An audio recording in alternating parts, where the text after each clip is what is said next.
Before we get to this review, there's something I want to say what's on our minds right now. You're reviewing an EA game? What's wrong with you? Look, I get it. EA is the spawn of Satan that won't die. They're the reason why beloved series like Mass Effect, Dead Space, and Star Wars Battlefront are the way they are, among other things. I even dedicated a video about the whole Anthem controversy a while ago. Did we get that out of our system? Good. Now let me explain myself. I'm the kind of person that follows games rather than the actions of publishers. Sometimes. In EA's case, I didn't really have an attachment to their properties like Battlefield, Mass Effect, Dead Space, or any of their sports games, so the pain others felt didn't affect me as much. If I was ever going to give EA money, it would be at the bare minimum. Pirating a game isn't an option for me because my conscience is too good for that. So what I did was subscribing to their premium subscription service for 1 month only in order to try out and review 2 games. And what better way to kick things off with a review of the new Need for Speed game.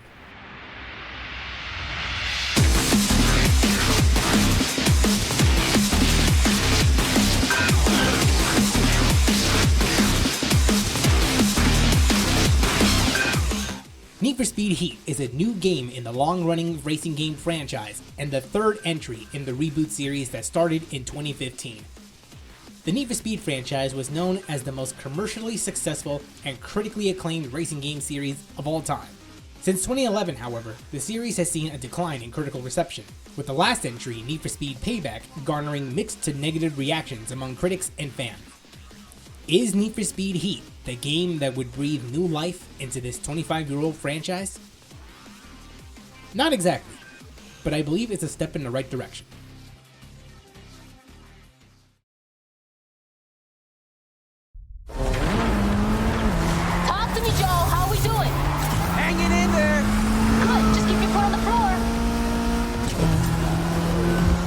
Racing games are not inherently difficult to pick up, and this game is no different.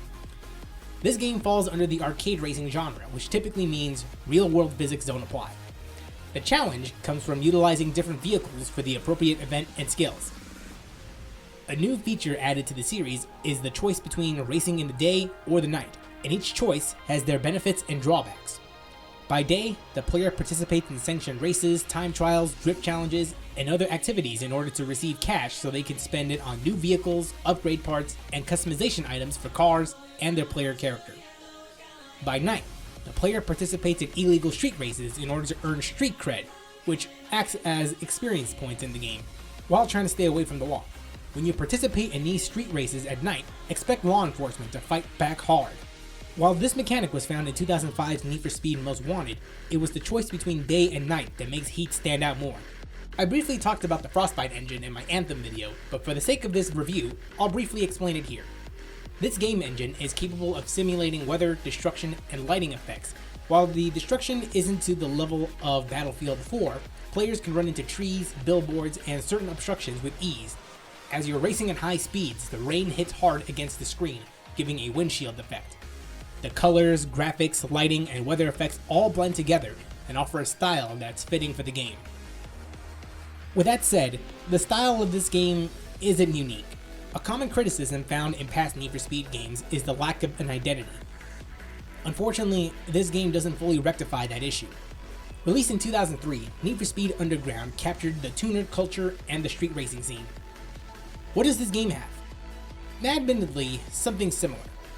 Only this time, the game takes place in a neon light-infested fictional city of Palm City, which takes inspiration from Miami, Florida. As mentioned before, Need for Speed Most Wanted had cops. For all the issues I have with cops in Heat, I think the punishment for being busted is fair compared to Most Wanted. When you're busted in Heat, your Heat multiplier resets to 1. In Most Wanted, everything is taken away. It offers a challenge, but not enough to be completely rage-inducing.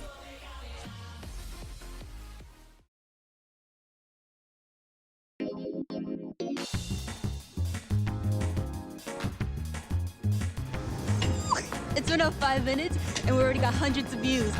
Oh, we? Look who I'm at. Oh, hey. My sister giving you the grand tour, huh? Something like that. You know, just so you know, if racing means ending up in the back of a cop car, she is the perfect guy. Remind me again which one of us has actually been locked up? Well, I learned my lesson. Only thing you learned, it's how to be boring. If anyone else loses their crew, it'd be a sign to give up or go back to college. Well, not me. The weakest aspect of the game is the story. It's not the worst story ever told, but it doesn't stand out from other forms of media.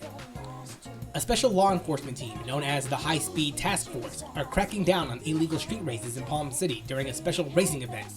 The player arrives in the city and participates in this citywide exhibition while encountering other racers and the law itself.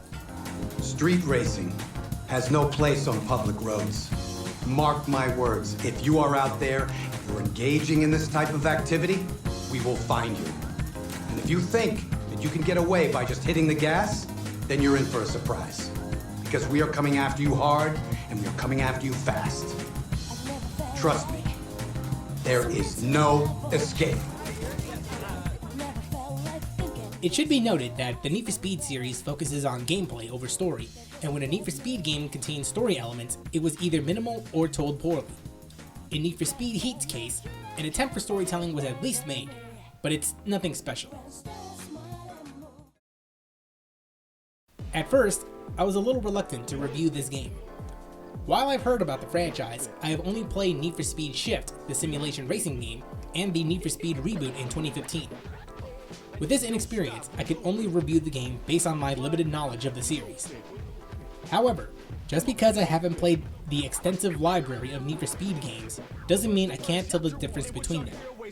Games like Underground, Most Wanted, and Shift are distinct from each other, while other titles like Rivals, The Reboot, and Payback feel similar in some capacity. Which categories does this game fall in?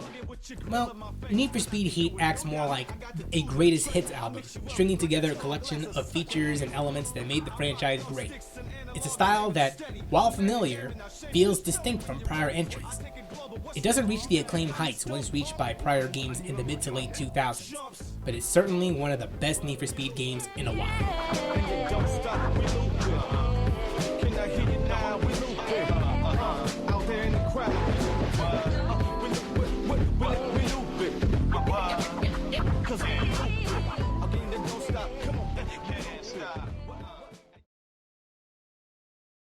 In the beginning of this video, I mentioned I wanted to review two games.